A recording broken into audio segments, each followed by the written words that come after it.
হ্যাঁ, আমাদের হাতের মুঠোফোনগুলা মানুষের চিন্তার বিকাশ।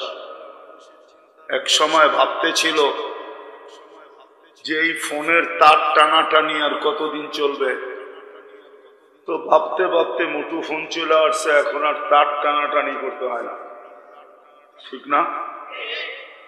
এরকম হাজারো জিনিস দেখানো যাবে যেটা মানুষের চিন্তার বিকাশ। তাইলে মানুষের চিন্তাটা বড় পাওয়ারফুল, বড় জাদু মাখা। আমাদের চিন্তায় বড় জাদু আছে। এটা তো দুনিয়ার দিক গেল। যদি মানুষের চিন্তাটা সঠিক হয়, যেই চিন্তা আল্লাহ আল্লাহ রসুল চান, ওই চিন্তা যদি আমার ভিতরে হইল আর আমি চিন্তা করলাম, তাইলেও কিন্তু বিরাট বড় পুরস্কার। লা তাফাক্কুরু সাআ খায়রুম মিন ইবাদাতি 60 আও 70 সানা। সামান্য মুহূর্ত পরিমাণ সময় চিন্তা 60-70 বৎসরের বন্দেগীর চেয়েও বেশি। তাহলে বোঝা গেল আমাদের চিন্তা ক্ষমতাটা অনেক দামি, পাওয়ারফুল যেমন, দামিও তেমন। বিধায় আমাদের চিন্তা করা উচিত। যে চিন্তার দিকে আমি আপনাদেরকে নিয়ে যাইতেছি, আল্লাহ করুক আমারও বুঝে আসুক, আপনাদেরও বুঝে আসুক। এই মজমা যদি আজকে বুঝা উঠতে পারে, তাহলে এই আয়োজন সফল হবে।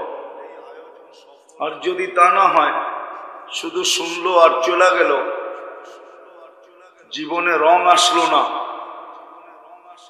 তাহলে মনে হয় না যে এই তাফসীরুল কোরআন মাহফিল সফলতা কতটুক দেখলো এটা আমি বলতে পারবো না। কিন্তু যদি আমাদের জীবনে রং আসলো, তাহলে 100% সফল, এটা চোখ বন্ধ করে বলা যায়। এই জন্য আমি আপনাদেরকে চিন্তা করাইতে চাইতেছি যে আমাদের চিন্তা করা উচিত। বর্তমান অবস্থায় যে যেখানেই থাকি না কেন, যে দুনিয়াতে আমার যেমনই পজিশন হোক না কেন, অবস্থান হোক না কেন, যেমন যুবকের যৌবনের পজিশন, নারীর নারীত্বের পজিশন, পুরুষের পুরুষত্বের পজিশন, ব্যবসায়ীর ব্যবসার পজিশন, চাকরিজীবীর চাকরির পজিশন, হাটালার হাটের পজিশন, বাজারওয়ালার বাজারের পজিশন, মেইলওয়ালার মেইলের পজিশন, ফ্যাক্টরিওয়ালার ফ্যাক্টরির পজিশন, এরকম হাজারো অবস্থান প্রত্যেকটা ব্যক্তির দুনিয়াতে আছে। এটা আমার আলোচ্য বিষয় না, বুঝানোর জন্য বলতেছি যে দুনিয়ায় তো আমার কোনো না কোনো ছোটখাটো একটা অবস্থান অবশ্যই আছে। রিক্সাওয়ালারও ঘরে একটা অবস্থান আছে না নাই? আমার কথা বোঝেন?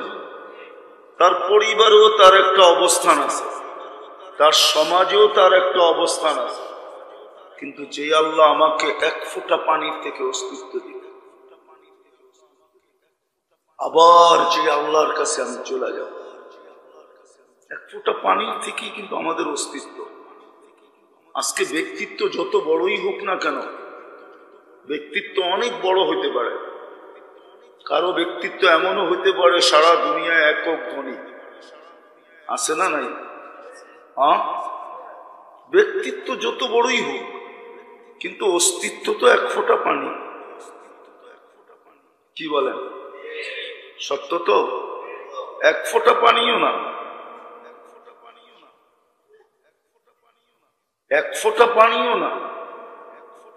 মার পানি আর বাপের পানি যখন মার পেটে একত্রিত করা হয়, তখন এই 2 ফোঁটা পানির থেকে 2.5 থেকে 3 লক্ষ ডিম তৈরি হয়। ডিম, যেটাকে ডাক্তারি ওনাদের ভাষায় ডিম বলে। ডিম, আমার ডান দিকে বসা আছে না, ওনাদের ভাষায় এটাকে ডিম বলে। ডিম তৈরি হয়, সবগুলা বিনষ্ট হয় একটা ডিমের থেকে। আমাদের তৈরি একটা ডিম থেকে তৈরি করছে। 2 ফোঁটা পানিকে 2.5 থেকে 3 লক্ষ ভাগ করছেন, তারপরে এক ভাগ থেকে আপনার আমার তৈরি। ব্যক্তিত্ব যত বড়ই হোক, এটা আমি বাবাইতে চাইতেছি। ওয়াজ তো আমার আগেও যারা করছে ওনারা করছে, আমার পরে হয়তো কেউ থাকলে করবে, কালকেও ওয়াজ হবে। কিন্তু আমি আপনাদেরকে একটা চিন্তা দিতে চাইতেছি যে আমার দুনিয়াতে পজিশন যেমনই হোক, অবস্থান যেমনই হোক, ব্যক্তিত্ব যেমনই হোক, কিন্তু আমাদের অস্তিত্ব কিন্তু এক ফোঁটা পানি। মিম্মা ইম্মাহিম, ওই পানিটাও যদি দুনিয়ার উৎকৃষ্ট হইতো তাহলে মনে করতাম, কিন্তু এই পানিটাও দুনিয়ার পানির ভিতরে উৎকৃষ্ট না। যদিও কোরআন বলে অমিনাল মা ইকুল্লু শাইইন হাই, সবকিছু আমি পানির থেকে অস্তিত্ব দিছি, কিন্তু আমাদের পালা যখন আসছে, আল্লাহ চিৎকার, কোরআন যেন চিৎকার দিয়া বলতেছে মিম্মা ইম্মাহিম, তোমাকে বড় বিদ্যুটে দুর্গন্ধময় পানির থেকে তৈরি। যে আল্লাহ এই পানির থেকে আমাদেরকে তৈরি দিলেন, অস্তিত্ব দিলেন, আবার একদিন অচিরি অস্তিত্ব বিলীন হবে। আজকে যারা আমরা আছি 100 বছর পূর্বে ছিলাম না, 100 বছর পরে কেউ এখানে থাকবো না। আজকে যারা আছে 100 বছর পূর্বে ছিলাম না, কোরআনের কথাই সত্য ছিল। আল্লাহ তাআলা ইনসানি হিনুম মিনাত দাহর লাম ইয়াকুন শাইআম মাযকুরা। ও মানুষ, আজকে তোমার বড় আলোচনা, বড় ব্যক্তিত্ব, বড় পরিচয়, বড় পরিচিতি, বড় তুমি আকর্ষণের পাত্র, কিন্তু একটা দিন তো ছিল তোমার অস্তিত্বই ছিল না। ছিল যদি, মাইনা নিলাম, ছিল যদি, তো হাদিস এটাই বলে মা আম্মাহিলা, নিকৃষ্ট পানি ছিল। সলবি আবি কাওয়াইবি উম্মিক, বাপের পেটে ছিলে, মার সিনায় ছিলে। আখরাজতু, আল্লাহ বলে ওইখান থেকে আমি প্রসেসিং এর মাধ্যমে বাহির করছি। জমাতু ফি বাতনি উম্মিক, তোমার মার পেটের ভিতরে একত্রিত করছি। গাসাইতু ফিল গিশা, পর্দা দ্বারা আবদ্ধ করছি। ফি সালাতি গুলুমাত, 3 অন্ধকারের ভিতরে। সুম্মা রব্বাইতু, পরে আমি প্রসেসিং করছি। মা আম্মাহিনা, নিকৃষ্ট পানি। সুম্মা দামা, পরে রক্ত।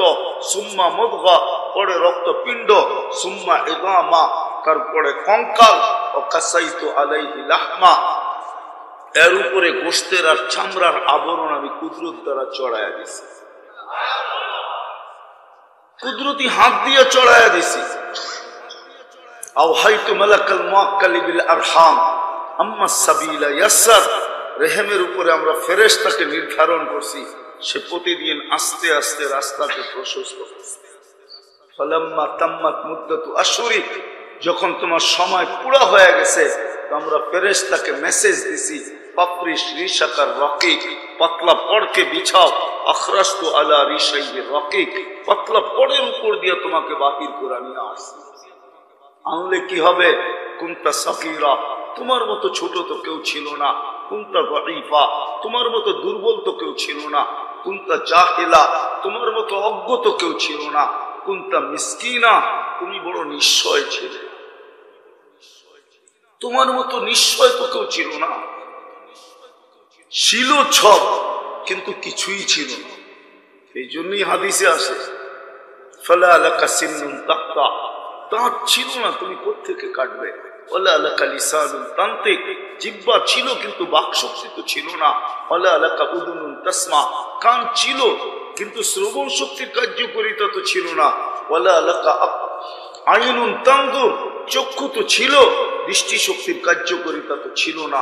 ওয়ালা লাকা আকলুন তুমাইয়িজ, মগজ তো ছিল, ভালো মন্দ বোঝার ক্ষমতা তো ছিল না। ওয়ালা লাকা কলবুন তাতাফাক্কার, দিল তো ছিল কিন্তু চিন্তা কি জিনিস তো তুমি জানতে না। ওয়ালা লাকা ইয়াদুন তাবতিশ, হাত তো ছিল, ধরার ক্ষমতা তো ছিল না, কর্ম থেকে। ওয়ালা লাকা রিজলুন তামশি, পাও তো ছিল কিন্তু চলার ক্ষমতা তো ছিল না। ফাকাত তাতাহাররাক, একটু নড়াচড়া করতে পারো। আমরাই তো তোমাকে ব্যক্তিত্ব দিলাম, আমরাই তো তোমাকে ব্যক্তিত্ব দিলাম। আজকে যে পজিশন কে দিছে? আরে বলেন না কে দিছে? আল্লাহ বলতে এত কৃপণতা করেন কেন? আল্লাহ বললেও 40 নেকি পাওয়া যায়। 40 নেকি কত? আল্লাহ বললে 40 নেকি পাওয়া যায়। আল্লাহ মনের থেকে যদি বলতে পারে তাহলে হার্ট ওপেন হয়ে যায়, ওপেন, ব্লক আর থাকে না। আমার কাছে ক্লিপ আছে, আমেরিকান ডাক্তার বলছিল যে মুসলমানের হার্ট স্ট্রোক হয়, এটা আমার বুঝে আসে না। কেন আল্লাহ শব্দটা লিখতেই হার্টের মতো লেখা হয় না? কি বলে হুজুররা, কি বলে? আলিফটা একটু ব্যাকা করে লিখলে, হাঁটা একটু ব্যাকা করে উঠেলে কেমন হয়? মধ্যখানে তো লামটা তো ব্যাকা হয়েই উঠে দুই দিক থেকে, ঠিক না? কেমন হয়? হার্টের মতো না? হ্যাঁ, মুসলমান তো আল্লাহ বলতে চায় না, মনের থেকে আল্লাহ বলেন, ওপেন হয়ে যাবে, ওপেন। এখানে আল্লাহ তো বলতে চায় না, যেরকম বলা দরকার এরকম বলতে চায় না আল্লাহ। 40 নেকি তো রইলই, এই উম্মত তো 1 নেকি দিয়ে জান্নাতে যাবে। কয় নেকি? কথা অন্যদিকে চলে যেতেছে, 1 নেকি দিয়ে জান্নাতে যাবে। আপনি তো জানেন না আপনি কার উম্মত, জানেন কার উম্মত আমরা?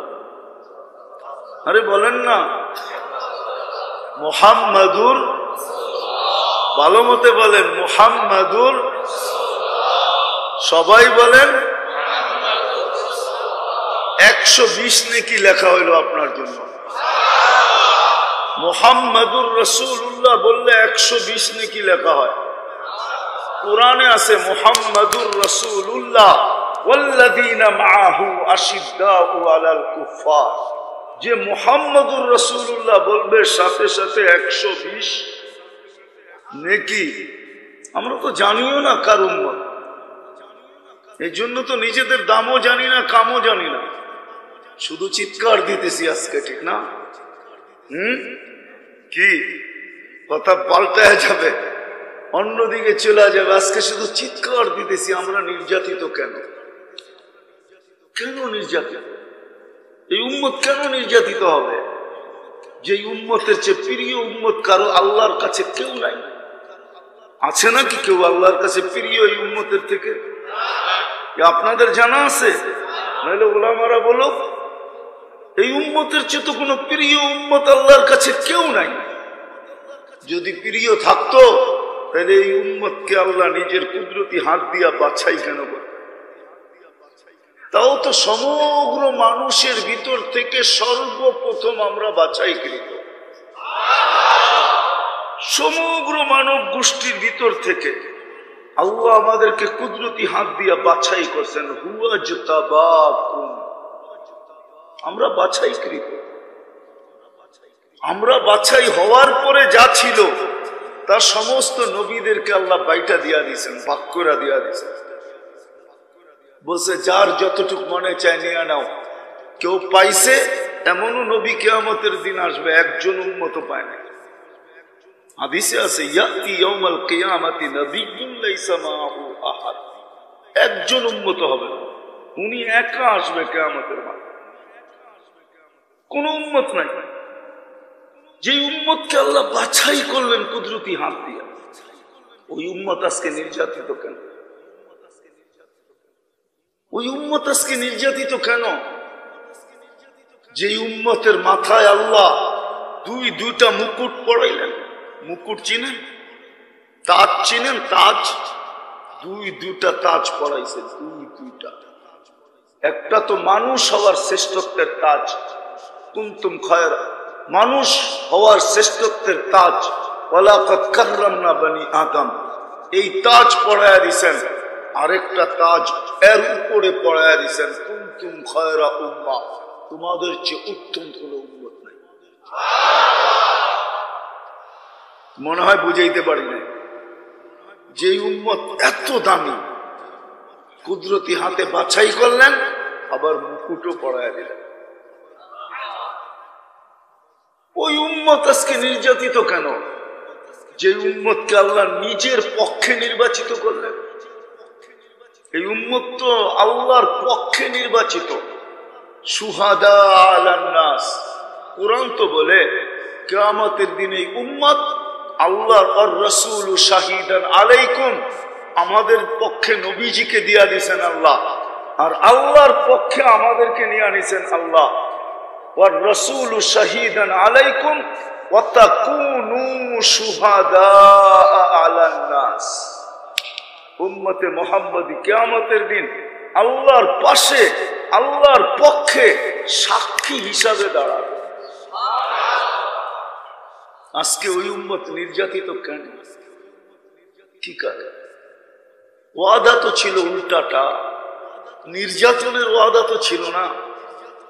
ওয়াদা তো ছিল আনতুমুল আলাউনা, তোমাদের মাথা সবার উপরে রাখবো, তোমরা সবার উপরে থাকবে, তোমাদের উপরে আমি কাউকে যেতে দিব না, তোমরাই সবার উপরে থাকবে। অঙ্গীকার তো এটা ছিল, অঙ্গীকার তো কোরআনে ছিল উলাইকা লাহুমুল আমান, তোমাদেরকে আমি নিরাপত্তার চাদর দিয়া ঢেকা।